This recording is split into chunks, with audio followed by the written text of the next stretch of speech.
Thank you, sir.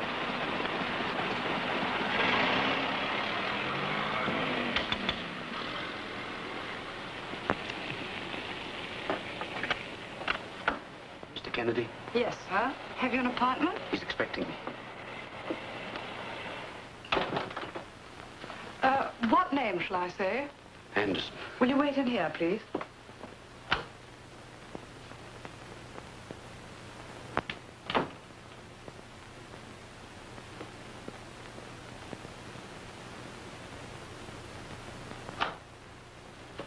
Mr. Anderson, please.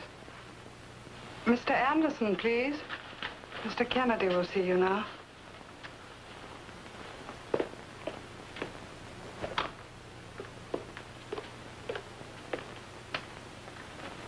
I was told to come and see you. Yes, Mr. Anderson. Won't you take your coat off?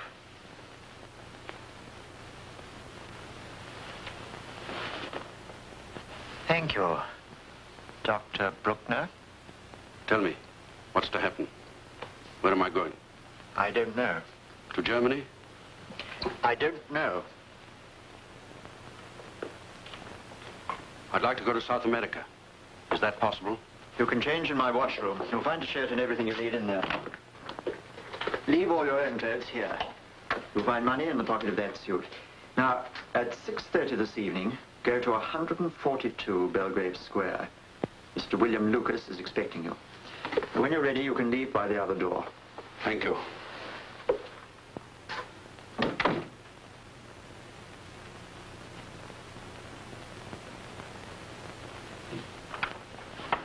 Mr. Lucas is expecting me. Good evening.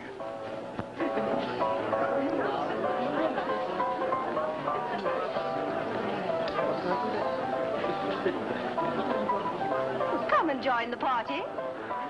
What's your racket? I beg your pardon? Come on, confess. We're all crooks these days. Something dark and sinister. Well, what's going to win the derby? Are you going to Epsom this year? No, I'm not going to Epsom. Oh, going away. Yes, I want to. Where to? I'm not sure yet. Out of England, I hope. On business, naturally. Mr. Anderson, I'm so glad you could get along. There's somebody here who especially wants to meet you. Thanks, I shall be very pleased. I'll take you to him. Will you excuse me if I drag him away? Of course. Please excuse me. This way. Professor. Excuse me. Professor, this is Mr. Anderson. Professor Inman is a very clever psychoanalyst. He knows everybody's secrets. I've heard a great deal about you, Mr. Anderson, and your work in the past. I'm much more interested now in the future. Yes, I can understand. I've a lot of problems. Perhaps being a psychoanalyst, you can help me. Yes. Come and have dinner with me tonight.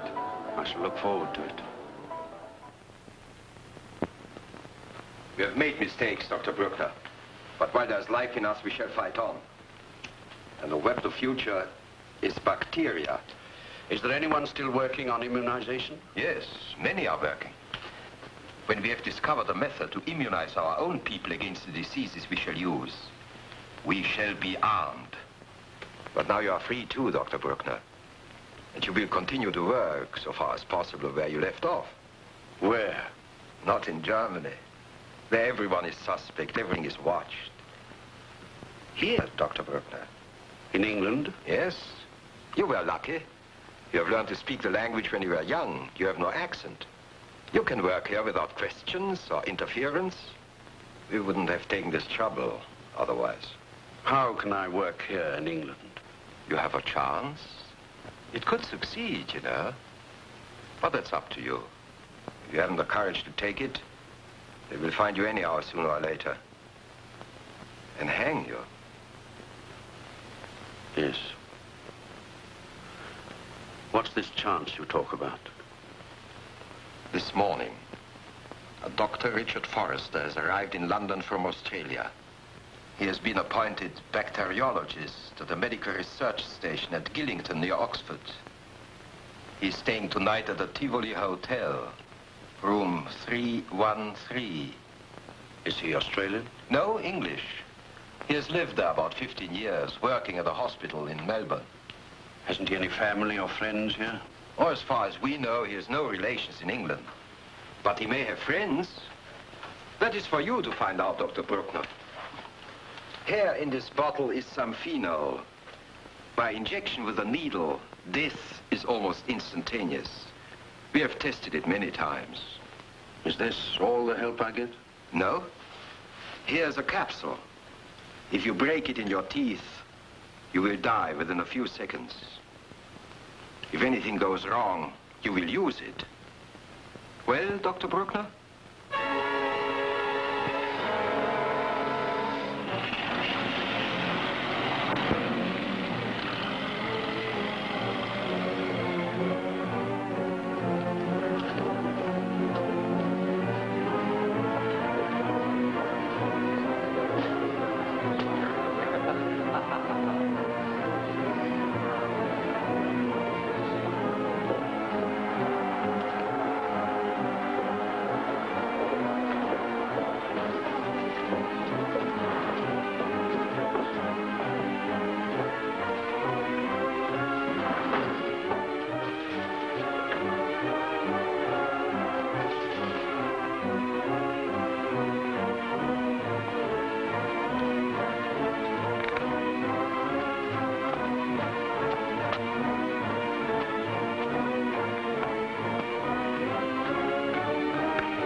Dr. Forrester? Yes? Oh, I'm sorry. I didn't realize it was so late. What can I do for you? You don't know me. My name's Anderson, bacteriologist, Leeds University. I'm staying at this hotel. I'd heard you'd arrived and wanted to call in on you before you left London. That's very kind of you. Please, come in. Thank you.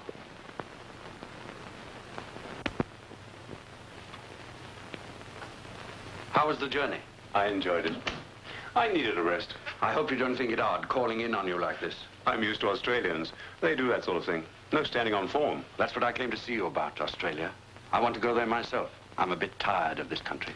Well, of course, after 15 years, I'm glad to be home. What about your family?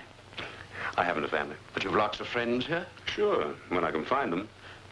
Well, sit down. Make yourself comfortable. Thanks, no, I'd rather stand if you don't mind. I've been sitting in a train most of the day. Smoke? No, thanks.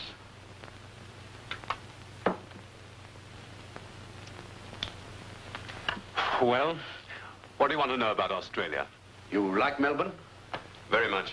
I hope you like Gillington. I must congratulate you. It's a good appointment. Thank you. When are you due? I'm going tomorrow. Morning? Well, right about noon. I hope they fixed you up with good accommodation. It's not easy these days. I'm lucky. There's a furnished house goes with the job, and a cook housekeeper. That makes things much simpler. Do you know any of the staff at Gillington? No, not yet. Do you?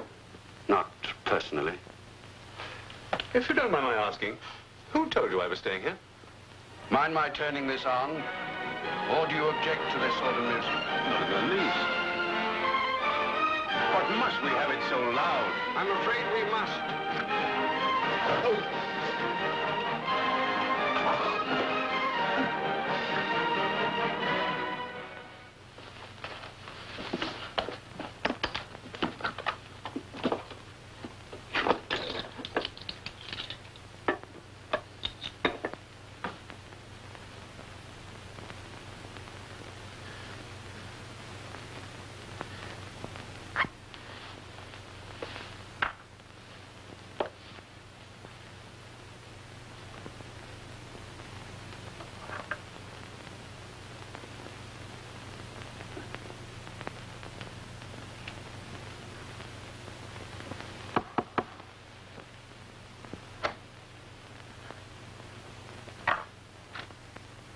What do you want? You ordered whiskey and ginger ale, sir. Will you sign, sir? No, I'll pay. 4 and 6, please, sir. Thank you, sir. Shall I take it into the room, sir? No, thanks. That's all I want. Will there be anything else, sir? Nothing else. Very good, sir. Good night.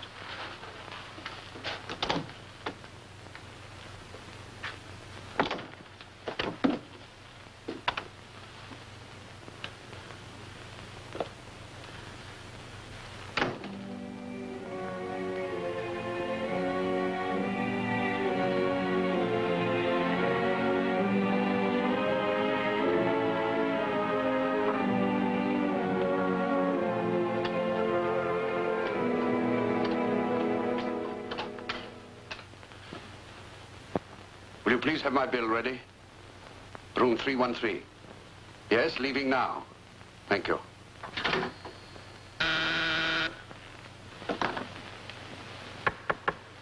One moment.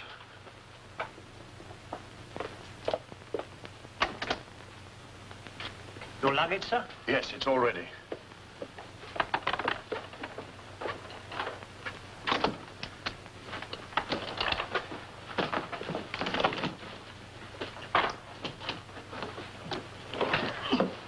Very heavy, sir? Yes. Never load a trunk this heavy from what you can buy in an English shop, sir. I don't suppose you would. No, I'll carry that myself. Very good, sir. I shall want a taxi. I'll get you one downstairs, sir.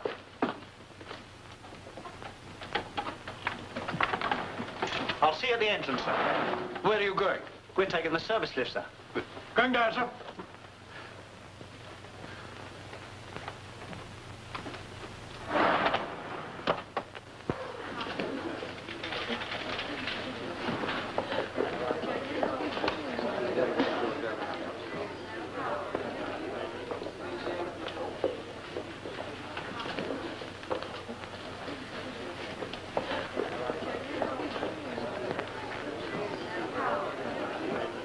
My bill, please. Room 313. What name, please? Forrester. Dr. Richard Forrester.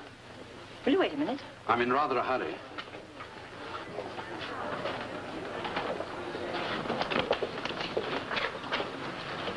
What room number?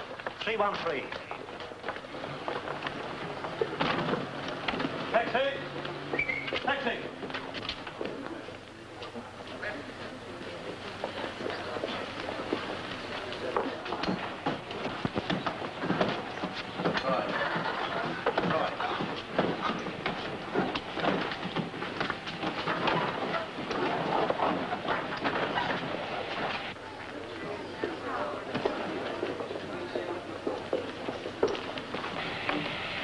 Thank you very much. That's all right.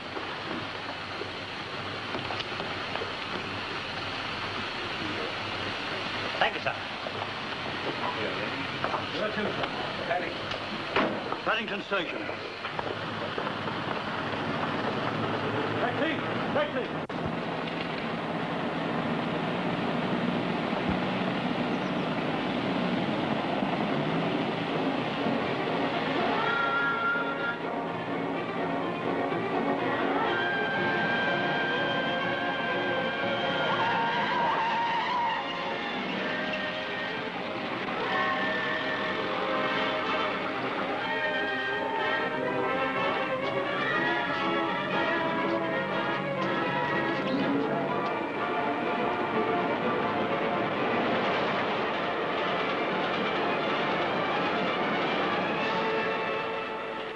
Suggested now that this last escape of German prisoners was helped from outside. Do you believe it? Oh, I don't know. Well, one of them was Bruckner. He was awaiting trial at Nuremberg. Bruckner? You must remember the German doctor, the so-called scientist, the beast of Ravensbrück. He used human beings as guinea pigs in a concentration camp. Yes, I remember now. I don't think I ever read of a horrible case. To inject women and children with plague and other foul diseases, then to watch them die. I suppose you must have had some end in view. Yes, bacterial warfare. Any man who dabbles in that sort of thing commits a crime against humanity. What about the atomic bomb? What's the difference between any weapons and total war? Yes, I suppose you're right. Oh, it's war that's inhuman.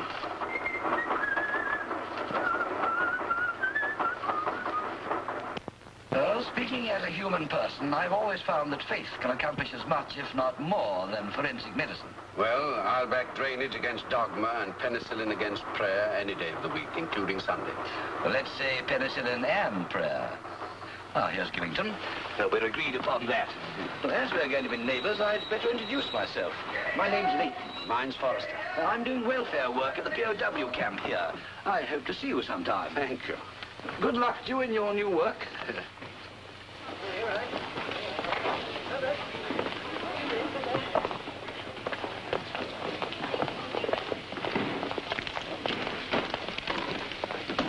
Those are mine. Yes, sir. And there's a golf bag. That's it.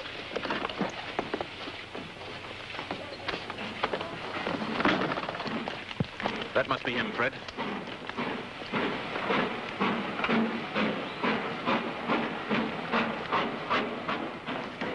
Dr. Forrester? Yes? I'm Rankin, your assistant. How do you do? I see you're a golfer. That's wonderful. Yes, a wonderfully bad one. Well, I have a taxi here for your luggage. I'll drive you up to the house in my own car. No, all right. I'll come with you, thank you.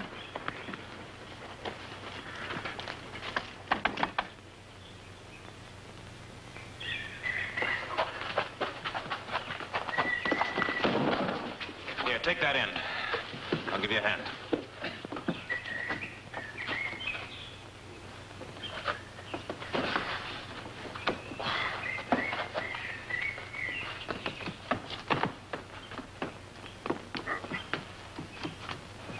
No, I don't want it up there. Downstairs in the laboratory.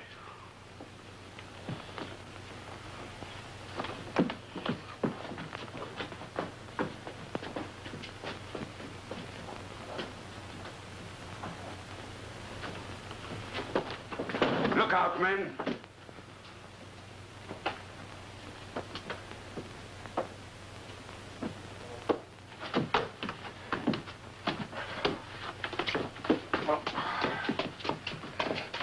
In the corner.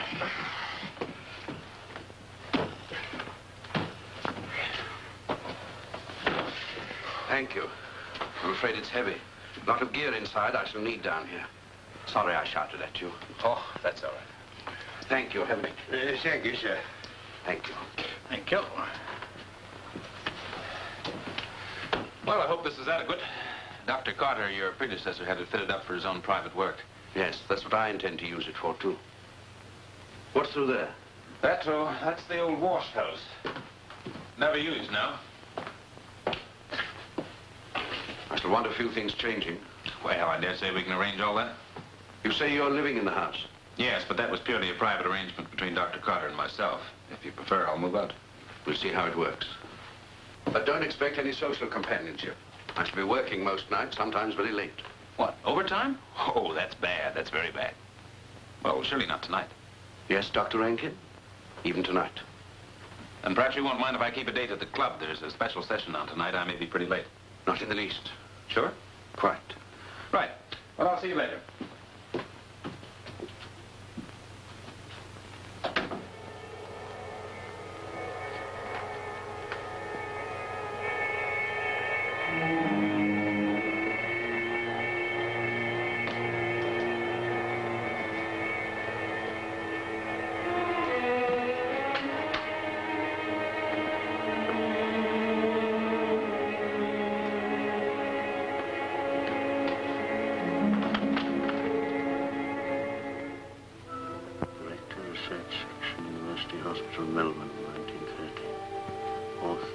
Degenerative changes in the nervous system following attacks of infantile paralysis.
Home early, Rankin.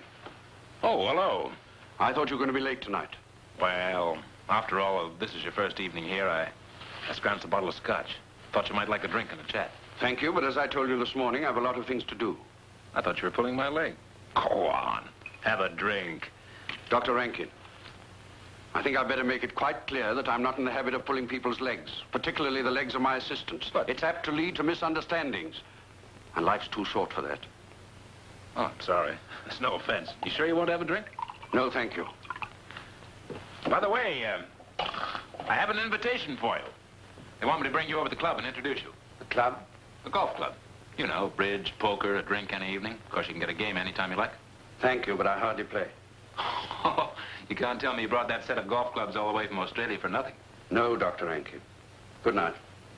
Good night. Oh, the so-called laboratory here. It's filthy. It'll have to be cleaned from top to bottom. Oh, I can't understand that. Mrs. Plum spent the whole of yesterday turning it out and scrubbing it. It's still not clean by my standards, and I want some alterations. There's not enough light. Will you please have an electrician here tomorrow? Very well. Good night. Good night. I hope you sleep well.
Would you like the key, Dr. Rankin?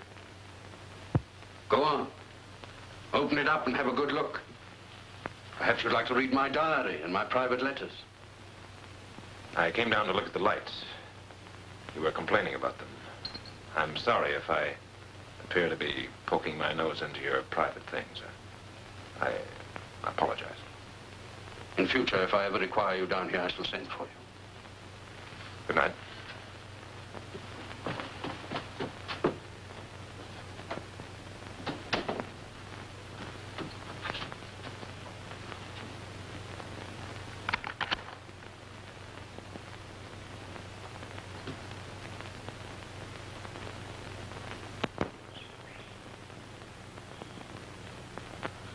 I'd like you to get me some Polisol.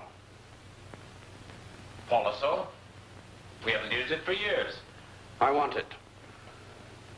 We haven't any, I'm sorry. Then find some.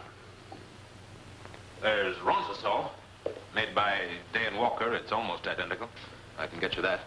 Dr. Rankin, you've been my assistant now for several weeks. You should have learnt by now that I won't be put off with substitutes.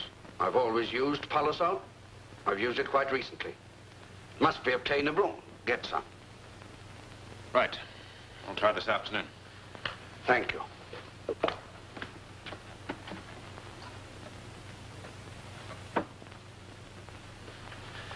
I think I found a vaccine against the common cold. What? Say that again. Come and watch. I want you to know all about it.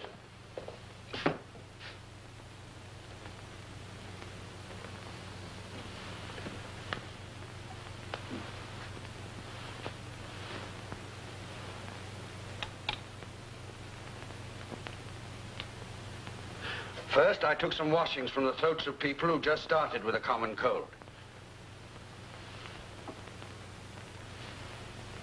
Filtered the washings. Then inoculated the filtrate into eggs. Like this. Doesn't it kill the chicks? Apparently not. Anyway, in 10 cases out of 12, it hasn't. After inoculation, I've incubated the eggs, and the chicks have hatched out. Then, after 3 or 4 days, I've infected them with common cold germs. And so far, they've all been immune. And the next stage, the human body. To test the vaccine on volunteers. First, to infect them with colds from the infected egg. Your coffee's ready, Dr. Forrester. Thank you, sister. For the life of me, I can't make that man out. Who? Dr. Forrester? Aye, Forrester. As I was coming in this morning, he caught me. The back seat of my car was cluttered up with fishing tackle. Well, I saw him giving it one of yon disapproving looks of his. So I told him I'd been up all night at a confinement. Oh, how did you get on, said he. A couple of brace of 3-pounders, says I. What, quadruple burst, says he. Quadruplet's my foot, I said. Trout, man, of course, trout. Then he looked at you as if you were nuts and walked off. Aye, that's it. Has the man no humour in him? Not for your low comedy, Mac. But he's still first class at his own job. Morning. Oh, Dr. Forrester. Morning. This telegram's just arrived for you. Thank you. The quads are doing fine, Forrester. I beg your pardon? The quadruplets. Here, I'll tell you what. Come over to my place and dine, and we'll fry them in butter. If you don't mind a spot of cannibalism, that is. Tomorrow, eh? You'll come? Thank you for your invitation, Dr. McKechnie. I shall be delighted, but some other time, perhaps. Tomorrow, I shall not be here. I want you to keep a special eye on the common cold cultures. See there's enough broth. And watch the incubator. Some of the chicks should hatch today. Yes, all right. Excuse me, sir. Will you be back for dinner? Yes. Goodbye. Goodbye, sir. Goodbye. Do you mind if I clear, Dr. Rankin? No, go ahead. Excuse me asking you, sir, but what's he carrying on with down there? I have no idea, Mrs. Plum. I never go down. Oh, not that I'd set foot in at any price. Not with all them horrible rats. Rats? Yes, rats. Can you believe it? I save boxes and boxes of them and feeding them off food that comes off points. Lovely irons. All matched. Now, Dr. Carter, he was a proper gentleman, he was. But this one, always complaining nothing's good enough. Dr. Forrester is a very clever man, Mrs. Plum. And clever men are sometimes difficult. Difficult. Ever since he's been in this house, it's the same. Doesn't like this, doesn't like that, must do this, mustn't do that. Glory be.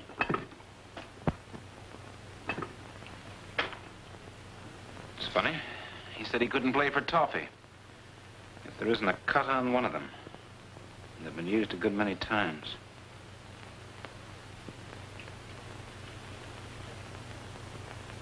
St. Kath's Golf Club. R. Forrester. Strokes received none. 5, 4, 3, 4. That's fair enough. Handicap scratch. The man's a tiger. That's what I mean. But not what I mean, Mrs. Plum. I mean he's quite a golfer. All right, have it your own way.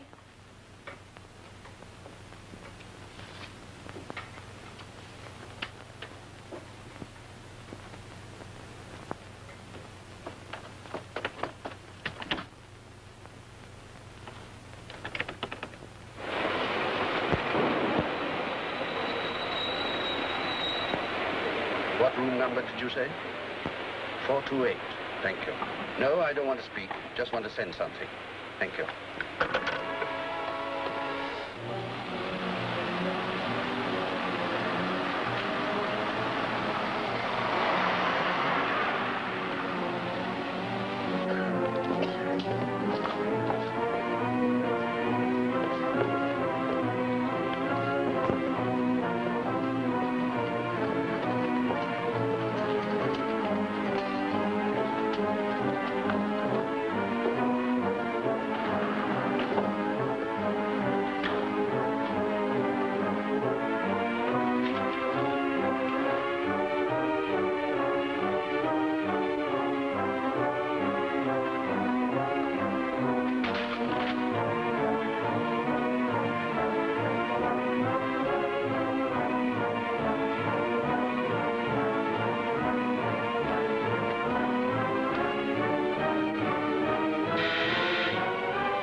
Tracy Hart?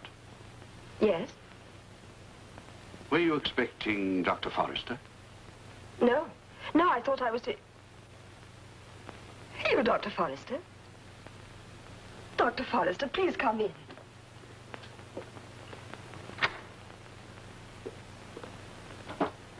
It's very nice of you to call on me. How was the journey? Oh, a bit cramped, but I didn't mind. I enjoyed it. Well, you don't seem to recognize me. Well, frankly, I thought I would. But, You didn't. well, it's rather a long time to remember. I was only about this high. I daren't work it out. 15 years. As long as that? Afraid so. Oh, by the way, I've got a letter for you from my father. It's in my luggage. Good. How is he? He's fine. So's Mother. They send all sorts of messages, and of course they love you. I expect you've other messages. I mean, for other friends over here. Yes, but not important ones. Well, you're here at last. Had you made any arrangements tonight? Planned to see anyone? No, I was going to see a film and then dine downstairs. The letter from your father, you say it's in your luggage? Yes, it's in my trunk. Would you like to see it No, now? it doesn't matter. Have you cabled them to say you've arrived safely? No, not yet. Never mind. I'll do that for you from Gillington. Do you mind? I want to hear the news. It'll be coming on soon. Of course not. Had tea? No, not yet. Perhaps you ordered some from the waiter. Or a drink or something. No, I haven't. I know, how stupid of me. You'd like a drink. I'll throw 'em down. No, thanks. I don't want one. It's no good. Daddy gave the game away. He said you loved a drink, especially whiskey and ginger ale. I said I don't want a drink. It's a bit early. Then later, perhaps. Yes, later. It was nice of you all the same. Oh, I mustn't forget, I got some presents for you. Presents? Oh, just some little things we thought you might like. Well, that was very kind of you. Oh, not really. We're so grateful. I am, especially. What's there to be grateful for? Everything. As I told you when I wrote you in Melbourne, I want to make this my career. When you said I could come over and work with you, I was... Oh, do you mind if I turn the wireless down a bit? Leave it. Go on. What were you going to say? I was only trying to thank you for letting me work for you. I know I can't be of any real help to you yet, but I promise to do my best. Daddy told me how busy you've been and how much your work meant. I'll do anything you say, anything you want me to do. I'll work hard, any hours. I'm sure you'll soon find you can rely on me and trust me.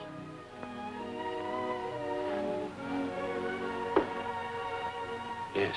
I could do all the cleaning, routine checks, stores, anything you say. I'll take you to Gillington tonight. Get ready. I'll be back for you in an hour. Oh, thank you. I'll be ready. The cabin, but I was lucky. She didn't snore. Did you come by Panama or Suez? Panama.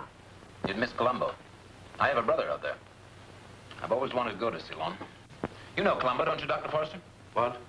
You've been to Ceylon? No. Will you excuse me? Make yourself at home. Dr. Rankin will see you around. Thank you.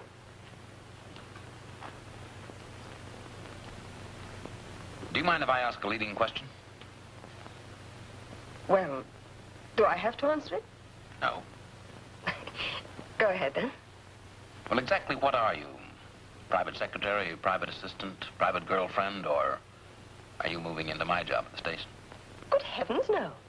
Good heavens, no which? Good heavens, no all. Well, most of all, please don't think I'm competing for your job, because that'd be absurd. I couldn't. But you must know something about chemistry and bacteriology. Very little by your standards. How much? Tell me. I don't think it'll impress you. Go on, don't be so modest. Well, during the war, I was nursing.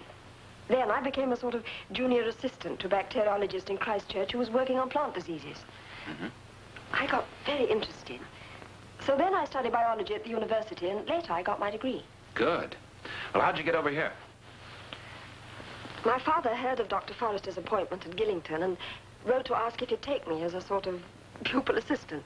You see, Daddy and Dr. Forrester were very old friends. Out there, of course. No, in England, years ago. You see, Daddy was a doctor, too. They were both in the same hospital. And then my father got an opportunity to go to Christchurch and took Mommy and me to live there. What about Forrester? Well, he heard how much Daddy liked it out there, and when he got the opportunity to go to Melbourne as a bacteriologist, he accepted. Did you see much of him? Well, my father saw him once or twice, but, oh, well, you know, it's a long way from Christchurch to Melbourne.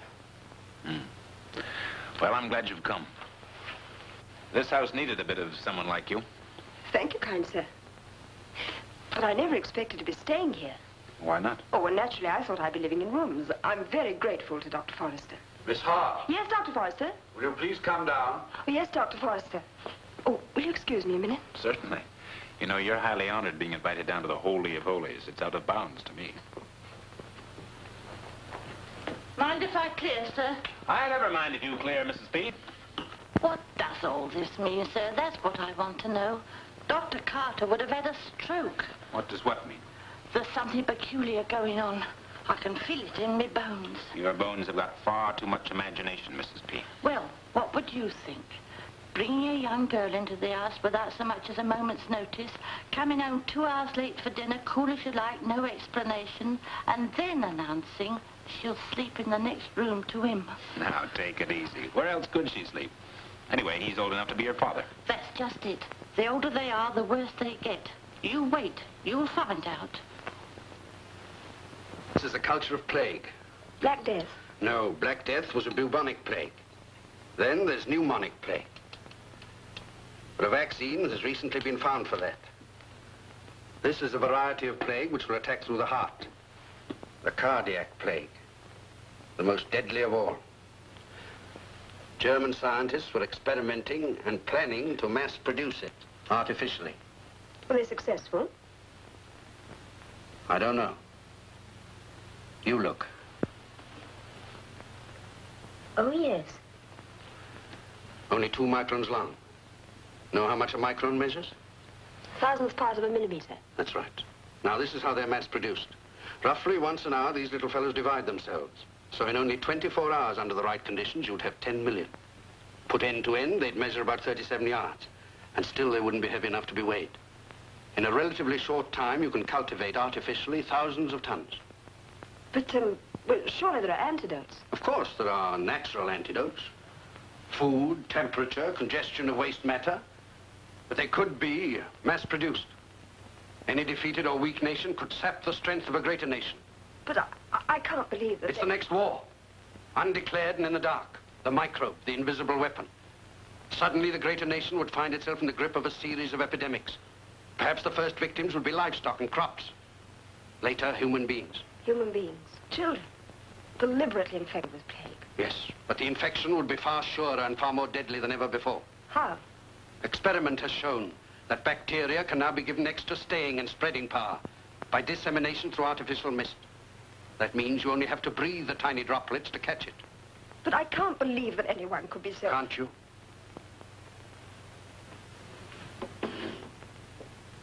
Look at this. This is an aerosol bomb. If the end of this were broken off in a crowded place, 80% of the people within 100 yards would be infected, and most would die. They wouldn't see the germs, smell them, or taste them. But about 3 days later, the first symptoms of the disease would show. Isn't there any defense against bacterial attack? That's what I'm working on. The defense is immunization. And I'm specializing entirely on the discovery of a vaccine against the cardiac plague. And you're helping me. This is the most important work imaginable. It is. How much progress has already been made? A great deal. I'll show you. The dead ones mean failure. They were injected with a vaccine, but it was ineffectual. Some of the live ones seem to be immunized. That alone is a step forward. But the final test will have to be made on the human body. Yes, I understand. Now I must ask something of you. Yes? I want you to swear on oath that you'll never betray to anyone, no matter who, the nature of our work in this laboratory. I swear.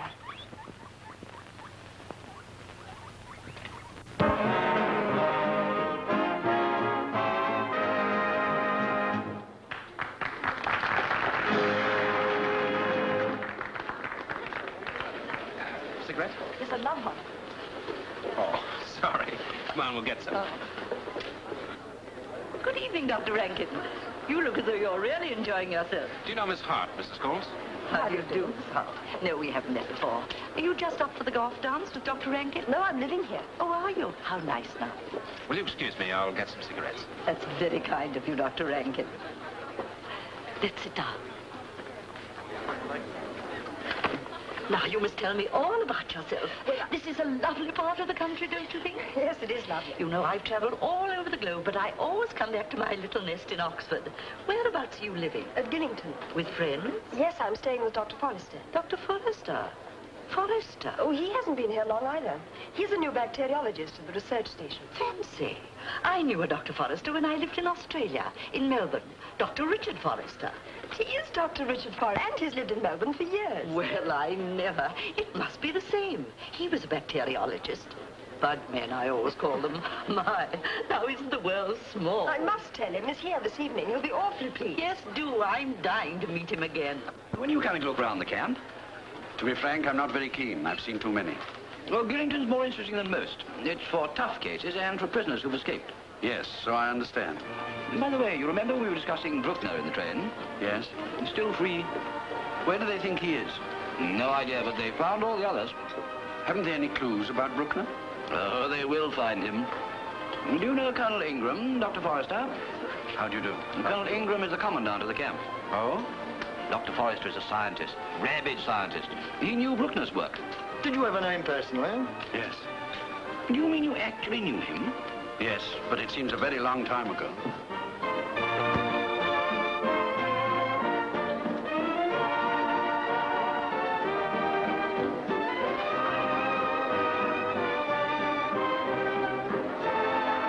Whiskey and ginger ale for you, sir. And here's your very good health. Oh, and here's a toast to that bonny wee lassie of yours, Forrester. She makes me feel a good 10 years younger, and a man's as young as he feels. So you can take that as you like. That's your daughter, Forrester? Gosh, no. If he'd a daughter as bonny as that, she wouldn't be working as his assistant. Let's join in. That's a mighty fine idea. Come on, Forrester, lead the way. Oh, please, I'd rather not. Lend a hand, Colonel. Well, no take no for an answer. It's your duty, man. Come on.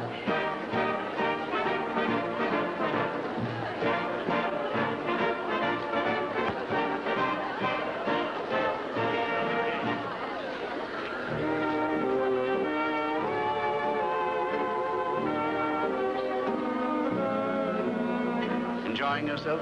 Very much. Oh, I've just met someone from Melbourne who knows you. Oh? Who? Mrs. Coles. She's very anxious to see you again. Do you remember her? Ought I to? She remembers you very well. Where is she? I can't see her at the moment.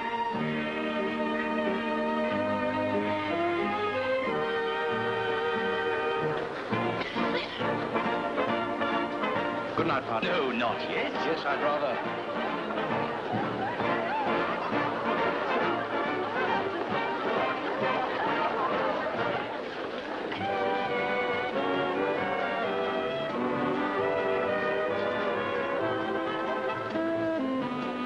I always think the Paul Jones is such fun, don't you? Well, it depends. Take you and me, for instance. We might never have met if it hadn't been for the Paul Jones. What? That's how I met my husband. Really?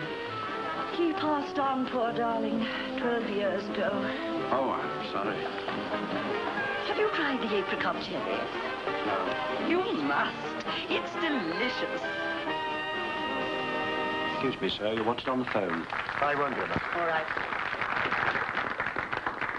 You dance divinely. I could dance all the evening with you. Thank you. The pleasure's entirely mine. Where should we sit? Well, the truth is, I've an early appointment in the morning, and I thought of going... Nonsense. You can't run away like that. Besides, I mustn't be left until the music starts again. I'm not as young as I was. Do you live near Gillington, Mr. Yes, quite close. I suppose you're a member here. No, I'm not a member. I don't understand. If you live in Gillington, why, we've never met before. Well, I haven't been here very long. I know you'll think me awfully inquisitive, but is your work in Gillington or Oxford? Would you care for a cigarette? Oh, thank you. I'd love one. Come on, let's go out and get some air. Well, Oh, come on. I really ought to find Dr. Forrester. I think he'd like to talk to Mrs. Coles. What? Dr. Forrester, Mrs. Coles? Oh, that's a very good idea. Well, look, there they are together. He's recognized her after all. Well, that lets us out. Let's go while the going is good. All right. I haven't yet. Would you excuse me now? Of course. I hope we shall meet again, Mr. I hope so very much. Good night. Good night. Not just now. Mac, I need your help. Well, have a drink first. I've just had a message from the camp. There's trouble. Another of those kangaroo trials. What in the name of fortune are those? One of the prisoners has been beaten up, badly injured. Too bad, only one. Our own doctor's in town for the evening. I've got it and you want me, is that the idea? Yes. All right, if I must... Never mind. Stay where you are. On second thoughts, I think I can manage. Oh, you won't offend me. Thanks all the same. Don't mention it. Thank your better judgment, sir. Please ask Dr. Rankin to tell Miss Hart that I'm leaving, and I'll wait for her in the car. Yes, sir. Thank you. Oh, Dr. Forrester, I'm sorry to have to ask a favor, but there's been an injury at the camp. I must find a doctor. I haven't been in general practice for years. It's only a question of a temporary dressing. Our own doctor will be back in an hour or so. I'd rather not, I'm sorry. Surely, Forrester, once a doctor... Any complications and I'd be responsible. No, you're wrong. Entirely my responsibility. Will you come? All right. Good. My cap? Are you staying? Yes. Would you mind telling Miss Hart that I'm leaving? And that I'd like her to ask Dr. Rankin to drive her home right away. Well, so soon, the girl's enjoying herself. I'll keep my eye on her for you. I'd rather she came home now, if you don't mind telling her. That's fine. Why do you have to make such a terrific mystery about your work with Forrester? What goes on? Top secret. Now, you said you wouldn't talk shop. What's wrong with talking shop? We're both in the same trade. I want to know what you're up to all day. It's gone down. It's getting cold. Changing the subject. I didn't open it. Why will you never discuss your work? Please answer me that. Because Dr. Forrester doesn't like having his work discussed. Why not? Is he ashamed of it? On the contrary. Oh, I see. Just modest. Oh, don't be childish. Look, what is this thing you have for Forrester? You seem to think he's something out of this world. Well, come clean. Are you in love with him? You're silly. You don't act as if you're not. Is it someone else? In New Zealand, maybe? Well, are you in love or aren't you? Yes. Maybe. Who with? My job. Does that shock you? Heaven save me. A career girl. A lady chemist. I know what's coming next. A woman's place is in the home. So it is, too. Looking after a man. That's the only job for a lovely woman. Cooking, cleaning, queuing, washing, mending, and having babies in your spare time. No help, but always a bright little smile for the breadwinner when he comes rolling home from the pub 2 hours late for dinner. Sure. It's the only job that satisfies any sensible woman. Yes, so men always say. Well, it's true, isn't it? Yes. Perhaps. You are sweet. Why? Because I let you win the argument. No, you're just sweet.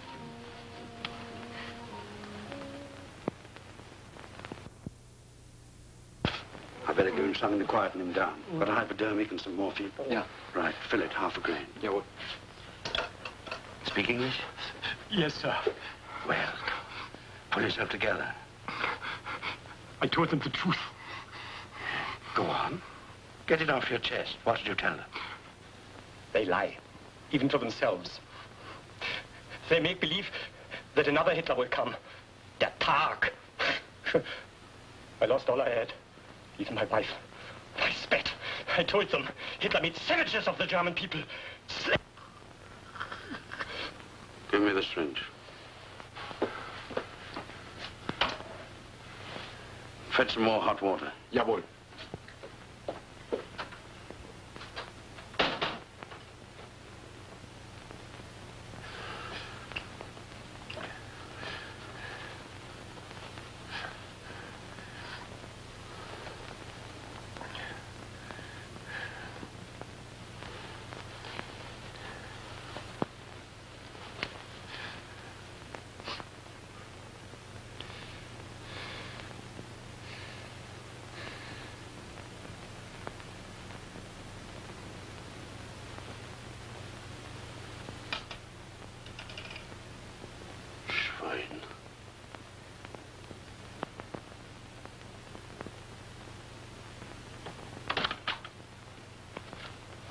How's he getting on?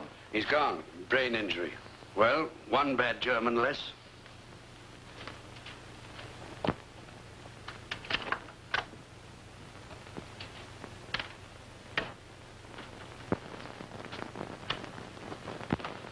Miss Hart arrived? No, Oh, she hasn't.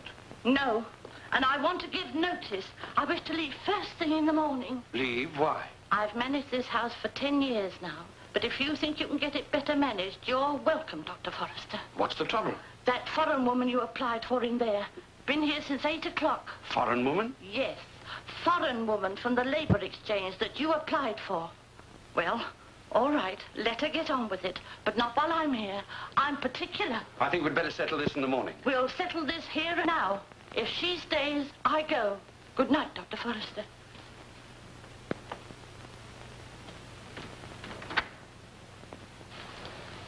Guten Abend, Herr Dr. Bruckner. Who are you? I'm Martha Lert. I've got a letter for you from Professor Inman. Please sit down.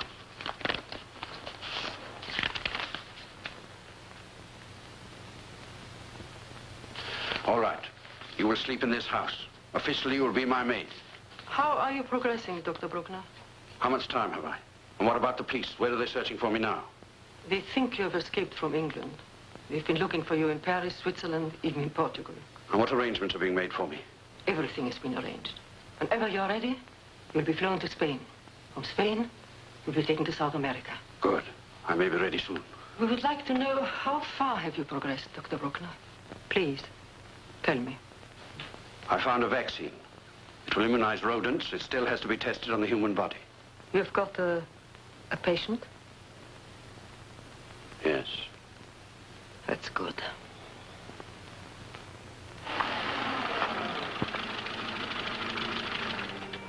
Engine trouble, Dr. Rankin?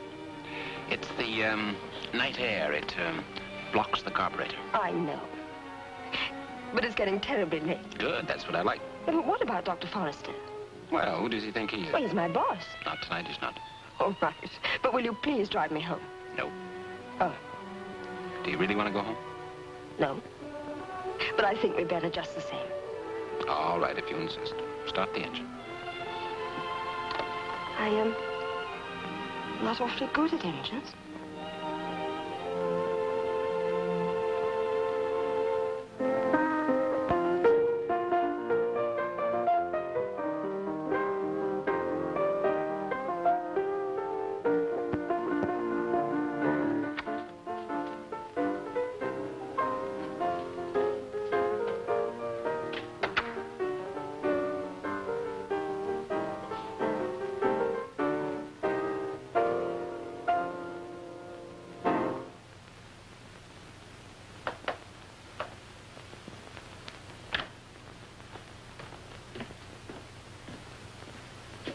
If Tracy's late, it's not her fault. She wanted to leave earlier, but I wouldn't let her. It was my car. Go and wash the lipstick off your face. I hope I've made it perfectly clear this has nothing to do with Tracy. I want to speak to Miss Hart. Good night, Tracy. Good night. Good night. Come in here.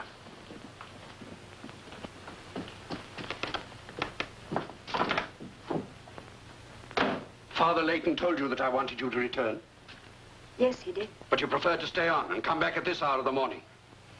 If I've made you angry, I'm so sorry. Do you always behave like this? But I haven't done anything. Haven't you any self-respect? I don't know what You're just a cheap little... You better go to your room.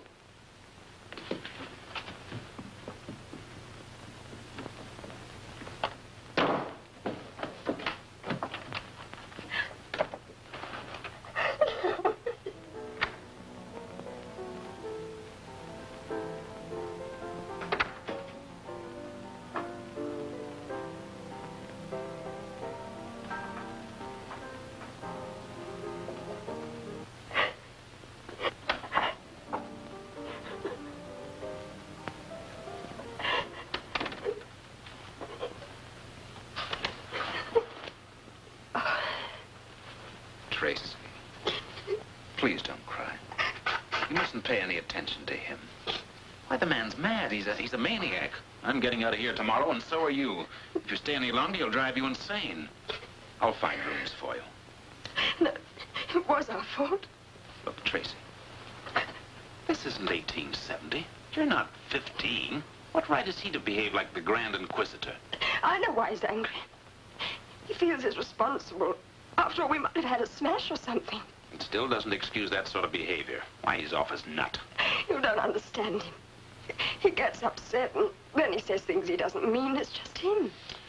Temperament's a mighty fine excuse for a lot of things. Oh, please don't start all that again. He's very nervy at the moment. He told me he can't sleep. I can't sleep either, since you've come to this house. It doesn't get me any sympathy, though. I'm very sorry for you. You missed a bit of lipstick. Here, give that back.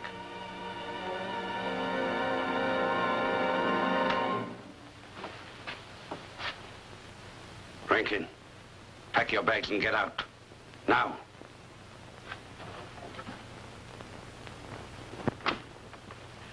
Morning, Johnny. Hello. Any mail? No. Sleep well? I didn't sleep at all, if you want to know. Ah, me, young love. Johnny threw me out last night. Why? What on earth for? Oh, I'm all ears. Ah, he's crazy. I was leaving anyway, but I've been looking everywhere. I can't find a place to live. But why? That's what I want to know. I thought you would. Well, you can go on wanting to know. Oh, that's far worse. I shall begin to think it's something quite unspeakable. Well, I hope you enjoy it. Anybody asking for me? Dr. Forrester. Oh, can't he take no for an answer? Mac used to use it. Why don't you try him? Good idea. Thanks, Johnny.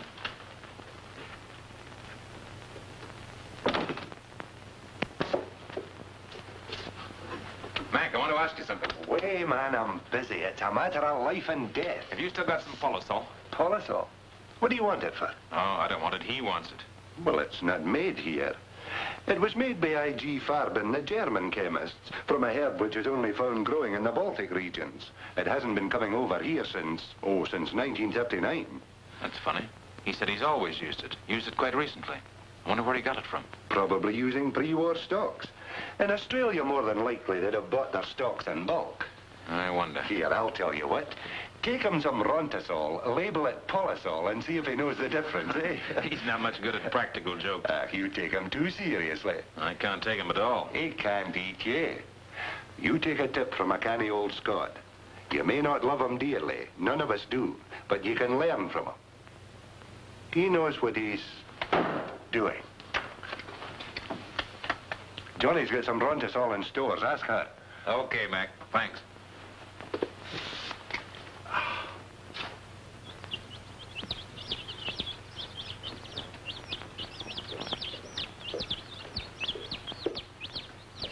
You wanted some Polisol? Oh, you got some. Good. Any difficulty? I tried everywhere. And you know, there is some here all the time in stores. There you are, you see. I told you. Nothing's impossible. No, that's what Mac said. Oh, Rankin, there's something I want to make clear to you. Yes?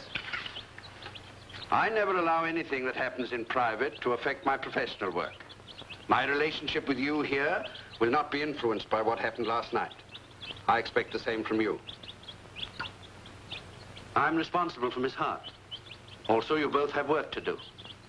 I don't want that work taking second place to emotional stress with either of you. I think, for a time at any rate, I'd rather you didn't see her. Is that how Tracy feels, too? I haven't consulted her.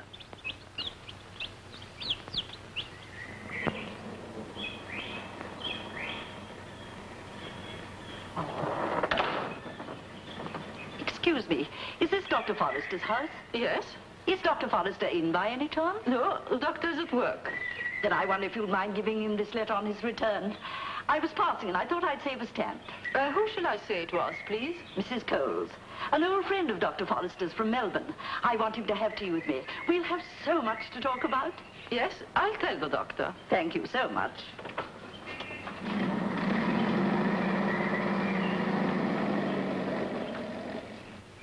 For you.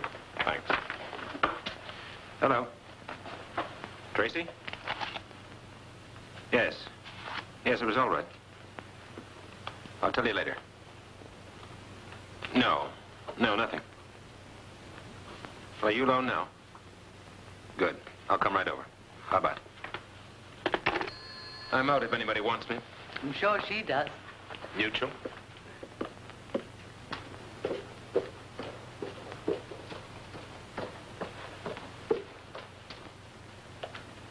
Here's the information you asked for, Dr. Forrester. Thank you, sister. Where's Dr. Rankin? Oh, he's gone out. Gone out? This time of the morning? I believe something about looking for a room. As soon as he comes back, send him here. Yes, Dr. Forrester. Oh, Hello, darling. I'm so glad to see you. Where did you sleep? Well, never mind about that now. I've only got a few minutes. He mustn't know I've been here. What did you say? And that doesn't matter either. I have something more serious. What? It's about him. Again? Yes, again. What's the use? You don't like him and you're prejudiced. Well, you're the one who's prejudiced. All right, let's get it over.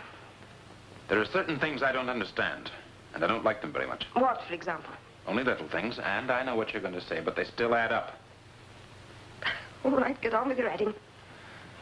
First of all, he said he was a shocking golfer, but a scorecard of his states that his handicap is scratch. That makes him a liar for a start. If you want to know, he is a scratch golfer, or was. Then why lie? Oh, for heaven's sake. He's working like a slave. He doesn't want to play golf at the moment.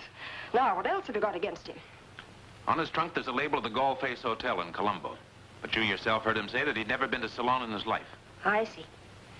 So without being man enough to ask Dr. Forrester to his face to solve this incriminating enigma, for which is probably some simple explanation, you poison yourself with stupid doubts and suspicions. But suspicions of what? Tracy, for your own sake, you've got to believe that I'm not being petty and suspicious for nothing. Today, I asked Mac about a drug called Polisol. Forrester claims he used it all during the war. I find it's only made in Germany. In that case, where did he get it? Or was he in Germany himself? Paul, what on earth are you saying? Was he ever in Australia? Now, go far. This is getting beyond a joke. I agree, far beyond a joke, but you can't prove I'm wrong. Well, can you prove you're right? I think there is proof. But where? That cabin trunk in the lab. There's something inside, and I'm going to find out what. But you can't go through his personal belongings. Supposing he is a fake. Why should he be a fake? All right, then. If he's on the level, by opening the trunk, I'll get the poison out of my system. Well, in that case, you better open the trunk. Good. Come on, then. How are you going to open it? I borrowed a bunch of keys. One of them may fit. What if he finds out that we sneaked down here and did this? He won't.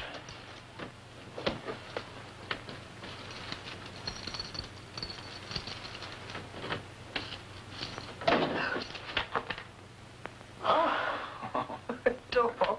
You'd better lock it.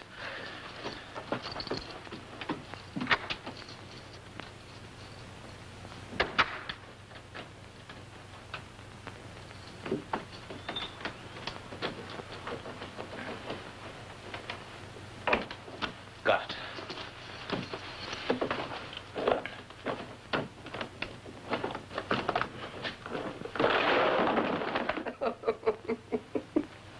Books. This Cybodian experience in osteopathy. Doctors don't believe it. All right, I apologize. Well, I hope you're feeling better. What's he want to keep books in a trunk for, anyway? He's a tidy person. Doesn't like junk. I've never seen these books in this house before. I suppose they came by submarine from Germany. No. They came from Jesson's second-hand booksellers in Oxford. There's the label. For heaven's sake, are you trying to start another mystery? This trunk was just as heavy when he came. What was in it then? That's what I'd like to know. Can't you stop trying to prove a black is white and take something on trust for once? For your own sake. Look. Brilliant people like Dr. Forrester are sometimes eccentric. Oh, I'll admit he's clever. Be generous, then. Make allowances for things which you think are odd. All right. But there are limits, you know. When it comes to trying to stop a fellow from seeing his girl, it's going a bit too far. Is that what you said? Yes, this morning. When do we meet? I'll phone you this evening. First chance I get. Sure? Good. Must rush. But this is Mrs. Coles.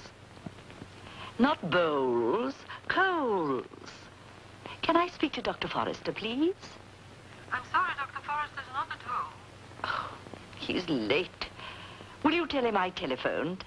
I'll try again later. Yes, I'll tell the doctor. The name's Mrs. Coles. Yes. Thank you. Goodbye. Goodbye.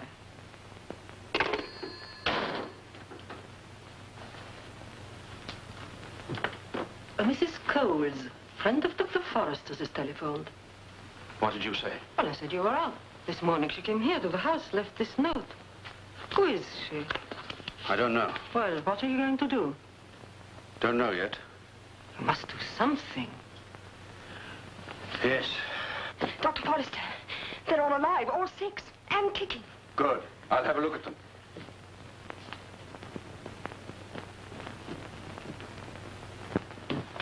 By the way, Mrs. Coles, you know, the woman from Melbourne. Oh, yes. She's written to ask us for tea next Sunday. Are we going? No.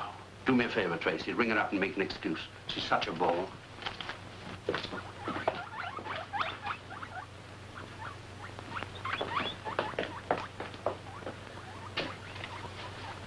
This makes 30 which have been immunized and infected and still survive. It's wonderful. Tracy, tonight I must speak to you of something. Yes?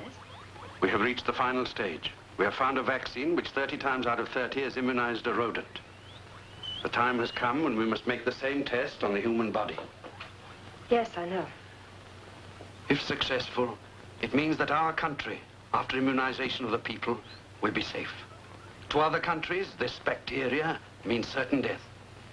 Pray God it'll never be used. The way that we, you and I, must look at it is that if it's true that I found an effective vaccine, then we have served humanity. If I could lend my own body for this last test, I would. Gladly and proudly. I'll do it for you. Tomorrow I shall vaccinate you. About 10 days later, I shall infect you. If you resist the disease, we've won a great victory. If you don't, and I want you to realize that you may not. May I ask you something? Yes, what is it? Before you infect me, I want to see Paul. Are you in love with him? Yes.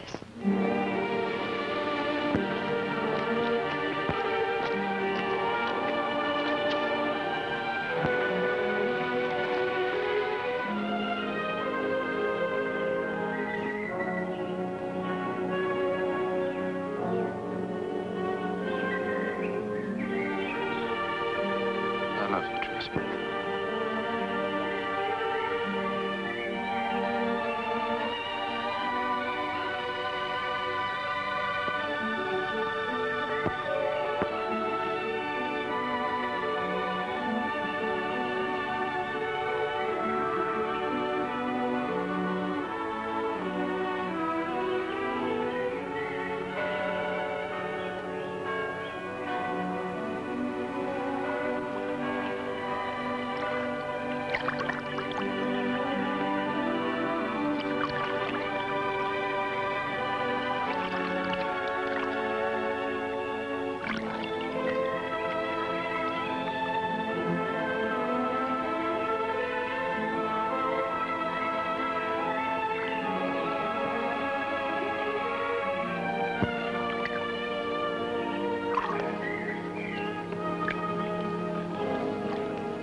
Tracy, I do love you. And I love you.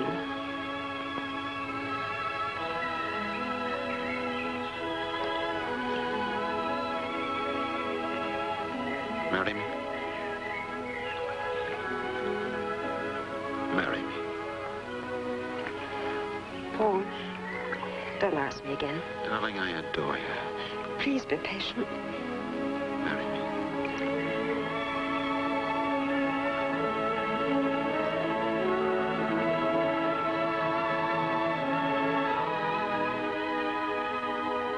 Darling, for a while, you won't be able to see me.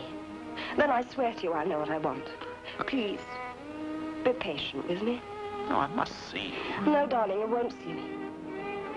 Try to understand. But I've got to see you. No, Paul, no. Give me time. Please.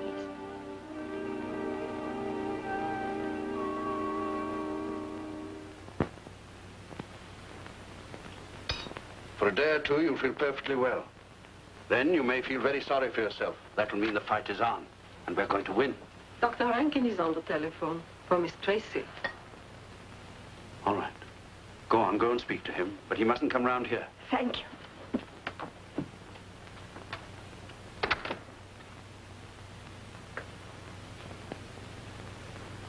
Tracy, I try to understand you, and heaven knows I have the patience of Job, but it just doesn't make sense.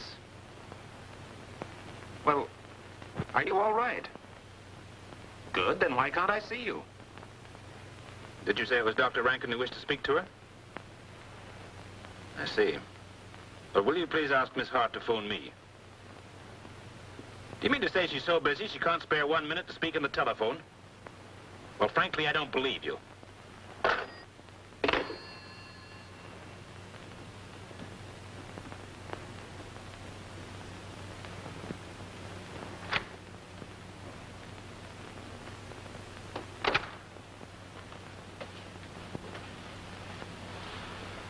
It's not going well. I'm worried. I think I shall have to give her something to help her through. No. But she could die any minute. If you help her, this experiment will prove nothing. Leave her.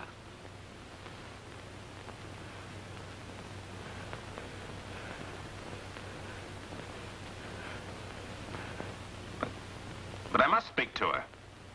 Well, why can't I speak to her? Have you asked her? What? You said she's not well. Well, what's wrong? Hello? Hello? Hello?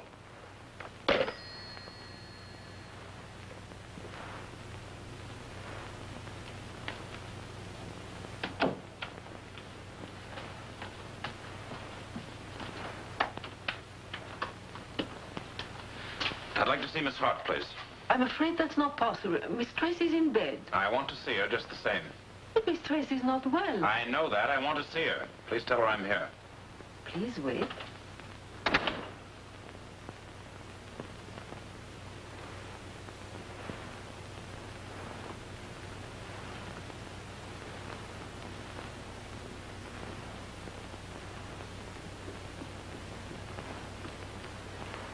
Miss Tracy sends her regards, but she doesn't wish to see you tonight. I see. Right.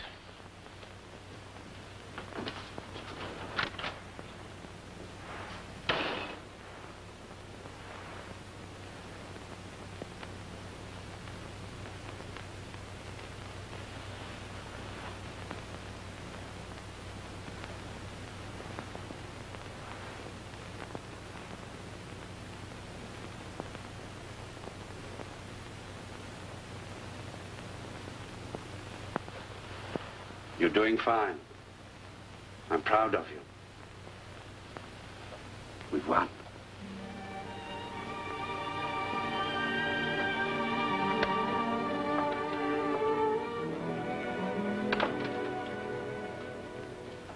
It's over.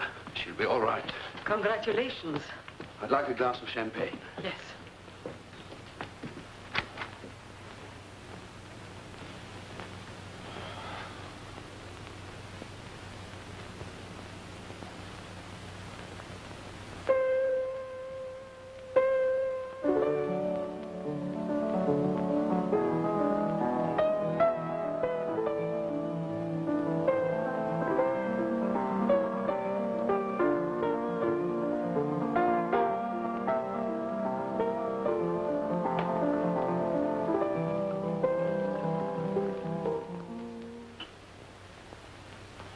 Can we leave tomorrow?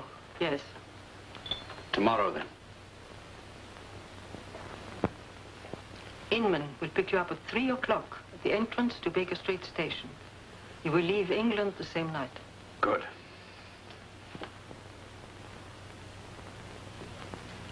That girl, she had courage. Yes. And tomorrow you will kill her.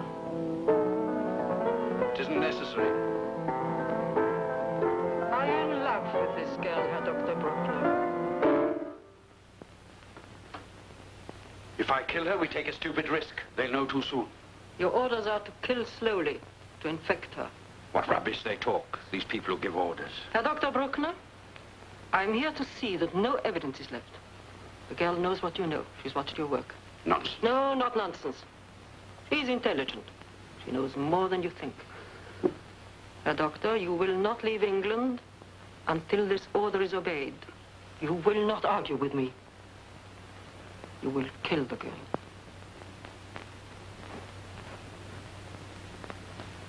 Well, Dr. Bruckner, what is your answer? Yes, I'll kill her. Good. I shall remain here until I'm sure.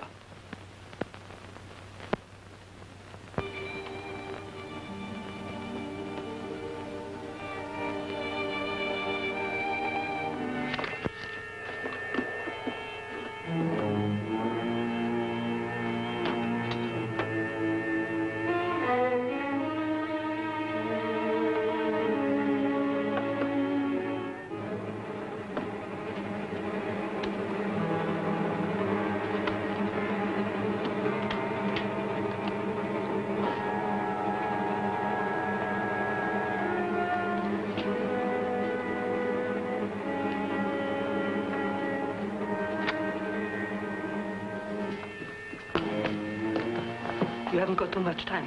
Are you ready? Yes. She's in her bedroom. I'm going up now. While I'm with her, start killing the rodents.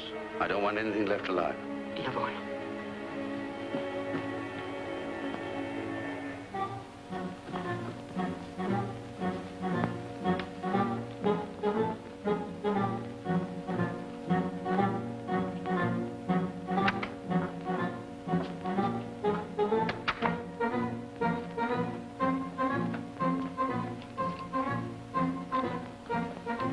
Did you sleep well? Yes, I did, thank you. How are you feeling? Oh, a bit tired, but much better.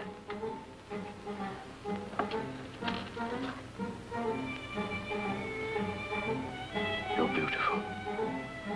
I never told you that. Thank you. Such a pity. Why a pity? You won't understand. I can't explain. Oh, and I don't spoil a nice compliment. There's something else I never told you. What? I've loved you, but you never knew. I wanted you. It's all right. It makes no difference now. But I wanted to say it to you.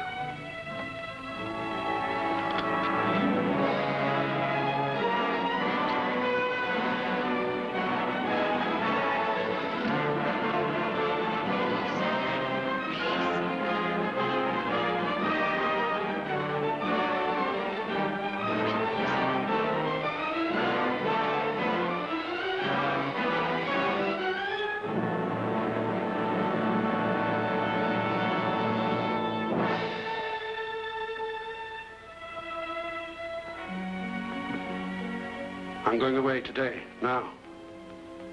I have some meetings in London.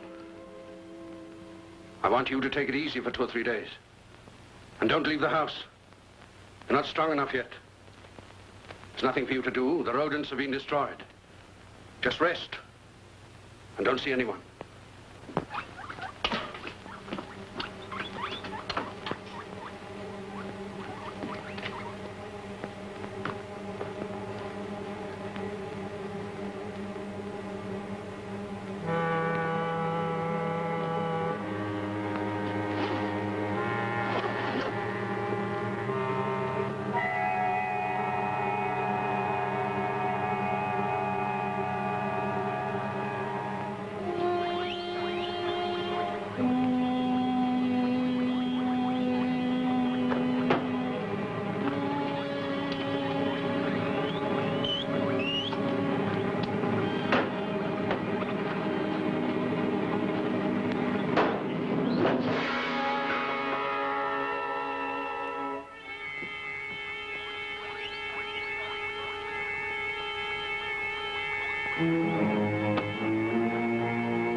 You forgot your case. Thank you. Martha has left us. She's left us. Just like that, without a word. Yes. Never mind. I'll manage somehow. Perhaps I ought to stay until you... No, no, no. I'll be perfectly all right. Are you quite sure? Yes. Goodbye. Have a nice time. Goodbye. One day you'll know how much you helped me.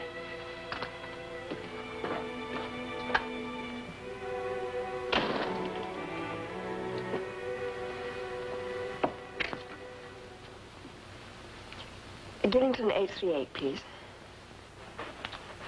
Hello. Tracy? How are you feeling? Good. Gone?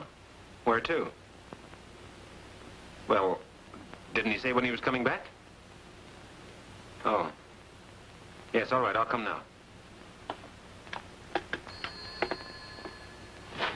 Your lucky day, Doctor. Johnny, did Forrester say anything to you about going away today? Yes, he rang through about an hour ago. It's funny he didn't tell me. Oh, perhaps he'll apologize when he gets back. Don't look so wildly happy.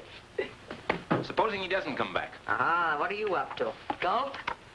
Well, today he had an urgent analysis. Tomorrow he's got that important test for the ministry. If the ministry can wait, it must be used to it by now. Why should you worry? And Tracy's been mysteriously ill. Illnesses are always mysterious. If they weren't, we'd all be out of a job. And that's not the only thing. He's a liar, he's got a trunk I swear he doesn't own, and he uses German drugs. I know he's a spy. Now, look, Paul, you'd better be careful. It's a nasty thing, slander. All right, it's slander, but I still say he's a phony.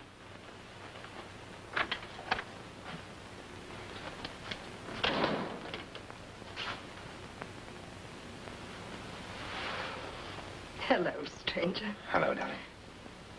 Well, let's have a look at you. Say, you look awful. I know. Do you have to tell me? What's been wrong? Nothing much. Anyway, I'm all right now. I want to know what was wrong. Why were you ill? It was nothing. By the way, where's that check woman or whatever she says she is? She's gone. Gone? Gone where? Well, I don't know. She just left this morning. So they've both gone. Are you starting another mystery? Look, Tracy, you knew you were going to be ill, didn't you? I didn't know there was going to be an inquest. But you knew. Paul, if you want to start this all over again, why don't you go somewhere else? I wish I could. I wish I knew someone. Well, there's always Mrs. Coles. She'll be highly delighted, I'm sure. You're right. I will. Paul! See you later. Oh, good morning, Dr. Rankin. I must be looking simply frightful. You caught me quite in the... This is most important. You remember Tracy Hart? Of course, a charming girl and so pretty. Staying with Dr. Forrester from Melbourne. They're coming to tea with me so I can meet him again. But you did meet him? No, I was very disappointed. He had to put me off several times. He's so busy. But I saw you talking to him at the dance. You were sitting with him. Don't you remember at the golf club dance? I do remember. But that wasn't Dr. Forrester. He was also very charming. It was Dr. Forrester of Melbourne. No, no, no, no. I'm never likely to forget Dr. Richard Forrester. I remember the first time I was introduced to him. He took one look at me and Excuse me, but may I use your telephone? Oh, of course, if you must. I must call the police. The police? Yes, the police. Miss Hart, I want you to give me a full description of this man. He has dark hair and blue eyes. Height about 5'8".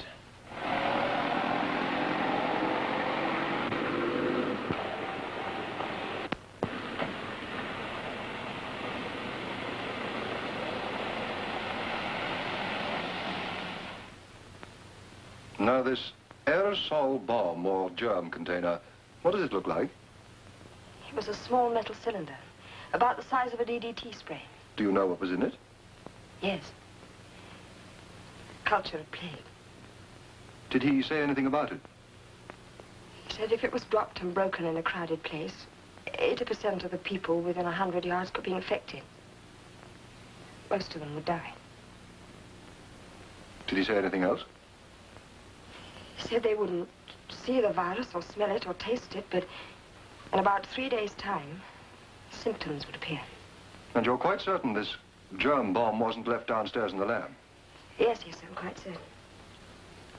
Well, I think that's all. Thank you, Miss Hart. Good day. Good day.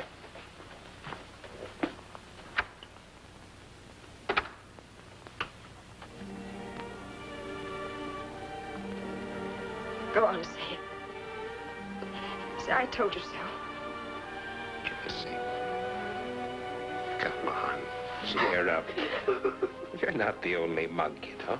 I nearly wrote to the BMJ about a cure for the common cold.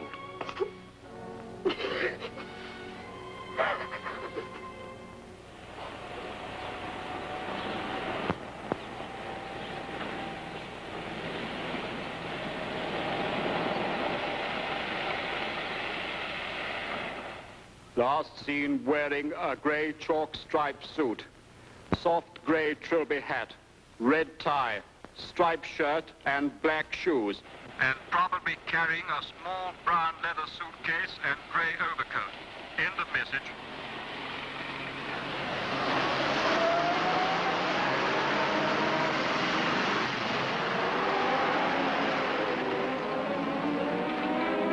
Having a small brown leather suitcase. He has in his possession an aerosol bomb. This man may mix with large crowds until nightfall. Cover all crowded areas. Check all sports stadiums. I must see Professor Inman. I'm very sorry, sir. Professor Inman left London about 2 hours ago. Did he say where he was going? No, sir. He just packed his bags and left. He seemed pressed for time, sir. Right. Aerosol bomb. I repeat, an aerosol bomb containing plague bacteria. Description reported Baker Street. Check northwest area. I'm sorry, sir. Mr. Lucas left London an hour ago. Expect him back. He said, not for some time, sir. This man is dangerous. He is probably armed and will resist... Check White City, Fulham, Stamford Bridge. Check White City, Fulham, Stamford Bridge. Check West Ham, Leighton, Haringey. Check West Ham, Leighton, Haringey.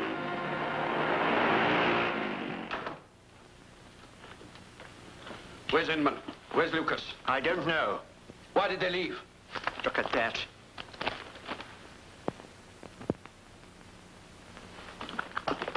The police are after you, Bruckner. Give me my bag. Will you please go now? So, you think I'll write everything down on bits of paper? You're wrong. It's all here. I'm armed. I'll stand alone against the world. You're in my hands, all of you. Nations will bid for me. The greatest scientist the world ever knew. You'd better go now. I have power. I can destroy. They need me. They can't do without me. You shall see. You shall see. You shall see.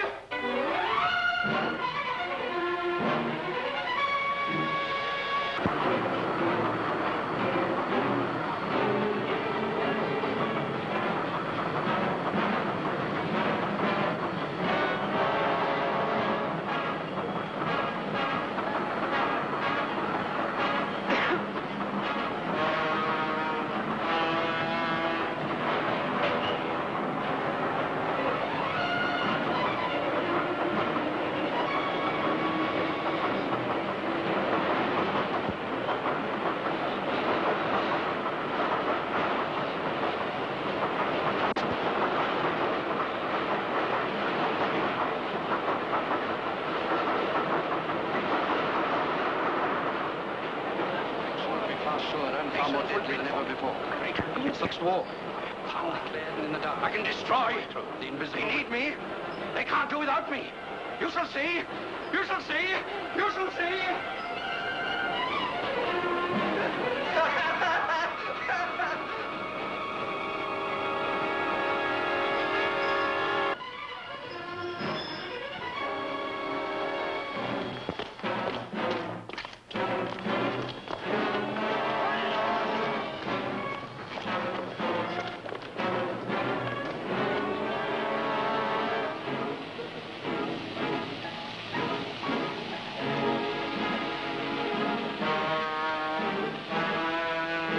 London calling Paris. This is London calling Rome. Here is a special communiqué from Scotland Yard. Cet homme Bruckner est très dangereux. Méfiez-vous, il se peut qu'il soit armé. Scotland Yard calling all ships, ports, airports and coast guards.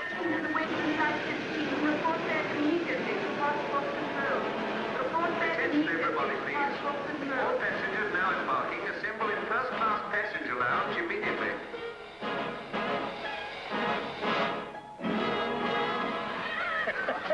You are. Your drink, sir. Keep the change. Thank you, sir. That sailor, Dutch? Yes, I think so. Ask him if he'll have a drink with me. Gentlemen over there wants to know if you'll have a drink with them. A large whiskey. Oh. Very kind of you. Sailing soon? I think 2 days. The hook. Rotterdam. Back soon? In about a couple of weeks. 3 bob. Thank you. Good health. Want to make some money? What do you want? Dutch gin, bold. That's not easy. If you find a way, I'll pay you well. You like Dutch gin? I can use it. Okay, I bring some. Perhaps not much, but I bring some. What's the name of your ship? Van Huysten. Van Huysten. I'll look out for you. Okay. Where does she dock? London Bridge Wharf. All right. In about 2 weeks. Yes, maybe. Good night. Good night. Thank you.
Everything's okay, start up.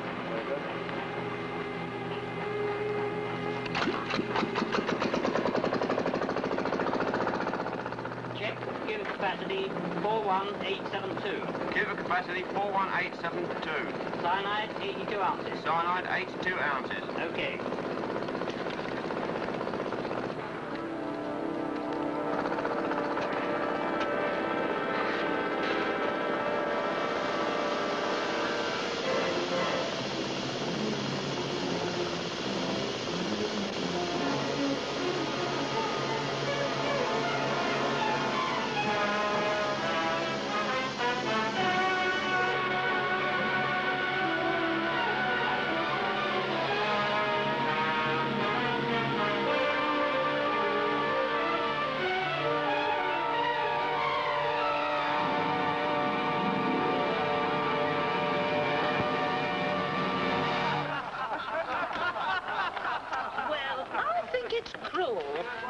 all them poor rats. They never did you no harm. Madame, there is no such thing as a harmless rat. To a good riddance.